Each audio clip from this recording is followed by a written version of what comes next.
हरे कृष्णा। आज की इस कथा में हम जानेंगे सोना धोबिन की अद्भुत कहानी, सोमवती अमावस्या का महात्म, वह रहस्य जिसमें एक मृत व्यक्ति को भी जीवन दान दिला दिया। तो वीडियो को अंत तक अवश्य देखें। चलिए अब कथा जो है वो प्रारंभ कर लेते हैं। इसके लिए हाथ में थोड़े से पुष्प या तिल ले लीजिए और चलिए कथा सुन लेते हैं। बहुत समय पहले की बात है। एक नगर में एक विद्वान ब्राह्मण और उनकी पत्नी रहती थी। ब्राह्मण परिवार धार्मिक, संस्कारी और भगवान का भक्त था। उनकी पुत्री अत्यंत सुंदर, गुणवान और विनम्र थी। माता पिता अपनी पुत्री को देखकर बहुत प्रसन्न रहते थे और उसके उज्जवल भविष्य के सपने देखते थे। समय बीतता गया, वह कन्या विवाह योग्य हो गई। एक दिन ब्राह्मण ने अपनी पुत्री की कुंडली प्रसिद्ध ज्योतिष को दिखाई। ज्योतिषियों ने कुंडली देखकर जो बात कही, उसे सुनकर माता पिता के पैरों तले जमीन खिसक गई। उन्होंने बताया कि कन्या की कुंडली में भयंकर वैधाग्य योग है, अर्थात विवाह के कुछ समय बाद ही उसके पति की मृत्यु हो जाएगी और वह जीवन भर विधवा बनकर रहेगी। यह सुनकर पूरे परिवार पर दुखों का पहाड़ टूट पड़ा। महात्मा का आगमन हुआ। उनके घर में एक महात्मा जो है वो अचानक पधारे। एक दिन उनके घर में एक सिद्ध महात्मा पधारे। ब्राह्मण ने आदर पूर्वक उनका स्वागत किया और अपनी पुत्री के दुर्भाग्य के बारे में बताया। महात्मा ने ध्यान लगाया और कुछ देर बाद बोले, इस संकट का समाधान है। ब्राह्मण की आंखों की जो आशा की किरण है वो जग उठी। उन्होंने महात्मा से कहा, समुद्र पार एक गांव में सोना नाम की धोबन रहती है। वह अत्यंत पतिव्रता, धर्मनिष्ठ और पुण्यवान स्त्री है। यदि वह अपनी मांग का सिंदूर तुम्हारी पुत्री को दे दे तो उसके जीवन का वैधाग्य योग समाप्त हो सकता है।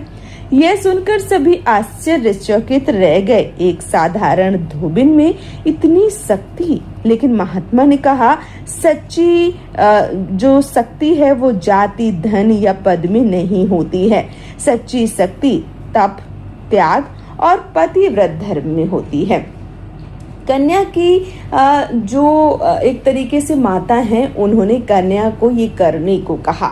ब्राह्मण की पुत्री ने भी ये निश्चय किया कि वह सोना धोबिन का आशीर्वाद अवश्य प्राप्त करेगी।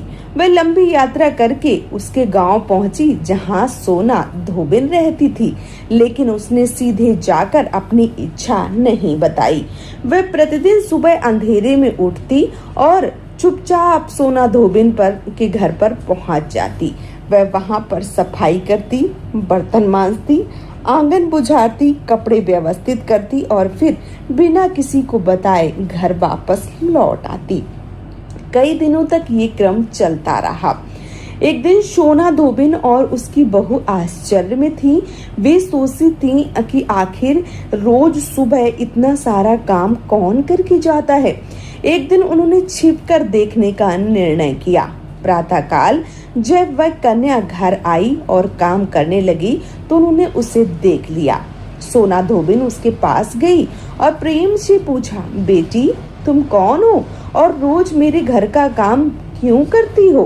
कन्या की आंखों में आंसू आ गए। उसने अपने जीवन का पूरा दुख सुनाया। उसने बताया कि उसकी कुंडली में वैधाग्य योग है और महात्मा ने बताया है कि केवल आपके आशीर्वाद से ही ये दुर्भाग्य दूर हो सकता है। कन्या की बात सुनकर सोना धोबिन का हृदय द्रवित हो गया। वह उसकी निस्वार्थ सेवा, श्रद्धा और विनम्रता से अत्यंत प्रभावित हुई। उसने कहा, बेटी चिंता मत करो, भगवान पर विश्वास करो, सब कुछ अच्छा होगा।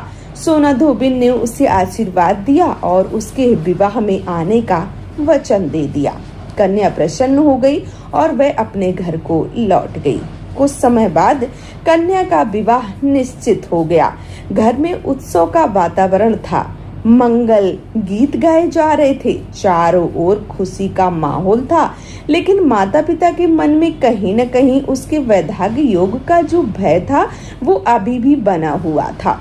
विवाह की रस्में प्रारंभ हुई। उसी समय सोना धोबिन वहां पर पहुंच गई। सभी ने उनका सम्मान पूर्वक स्वागत किया। विवाह की रस्मों के दौरान सोना धोबिन ने अपनी मांग से सिंदूर लिया और कन्या की मांग में भर दिया। जैसे ही उन्होंने ऐसा किया, उसी क्षण एक अद्भुत घटना घटी। कथा के अनुसार कन्या का दुर्भाग्य दूर हो गया, लेकिन उस दुर्भाग्य का प्रभाव स्वयं सोना धोबिन के जीवन पर आ गया। उधर उसके पति के प्राण संकट में आ गए। कुछ कथाओं में ऐसा वर्णन मिलता है कि उसके पति की मृत्यु हो गई थी। पूरा परिवार शोक में डूब गया। पति की मृत्यु के बाद सोना धोबिन दुखी अवश्य हुई, लेकिन उसका विश्वास भगवान पर अटल था। उन्होंने हार नहीं मानी। उन्होंने अपने जीवन में किए गए पुण्य कर्मों का स्मरण किया। उन्होंने भगवान श्री हरि विष्णु, माता लक्ष्मी और पीपल देव का ध्यान किया। उन्हें विश्वास था कि सच्चे मन से किया गया धर्म कर्म कभी व्यर्थ नहीं जाता है। इसलिए उन्होंने भगवान का स्मरण किया। उस समय जब सोना धोबिन ये सब कर रही थी, भगवान का ध्यान कर रही थी, उस समय सोमवती अमावस्या का पावन दिन था। सोना धोबिन ने पूर्ण श्रद्धा और नियम पूर्वक व्रत किया, स्नान किया, स्वच्छ वस्त्र धारण किए, भगवान श्री हरि विष्णु का पूजन किया, पीपल के वृक्ष के नीचे दीपक जलाया, जल अर्पित किया, रोली, अक्षत, पुष्प अर्पित किए और फिर उन्होंने पीपल के वृक्ष की 108 परिक्रमा की। हर परिक्रमा में उन्होंने भगवान का स्मरण किया। उनकी आंखों में आंसू थे, लेकिन मन में अटूट विश्वास था। और कथा में ऐसा वर्णन किया गया है कि सोना धोबिन ने पतिव्रत श्रद्धा और व्रत के प्रभाव से देवता को प्रसन्न कर लिया। भगवान ने उनके प्रेम और त्याग को स्वीकार किया। उनके पुण्य बल से उनके पति को पुनः जीवन प्राप्त हुआ। जब उनके पति जीवित हुए तो पूरे गांव में आश्चर्य फैल गया। लोगों ने देखा कि सच्चा धर्म, सच्चा प्रेम और सच्ची भक्ति अगर असंभव भी है तो वो भी संभव बनाई जा सकती है, सिर्फ और सिर्फ पूजा के बल पर, सच्चे प्रेम और सच्ची भक्ति के आधार पर। तो दोस्तों, ये रही सोना धोबिन की कथा। कैसे उन्होंने अपने पति की जो प्राण है वो बचा लिए, कैसे उन्होंने अपने पति को जीवित कर लिया। तो दोस्तों, जीवन में हमें धैर्य, सेवा और जो विश्वास है वो बनाकर रखना चाहिए। भगवान का हमें स्मरण करना चाहिए, भगवान की आराधना करनी चाहिए।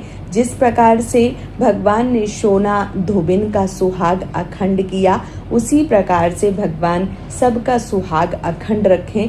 भगवान जीवन में कभी भी सुहाग से वंचित किसी भी स्त्री को ना रखें।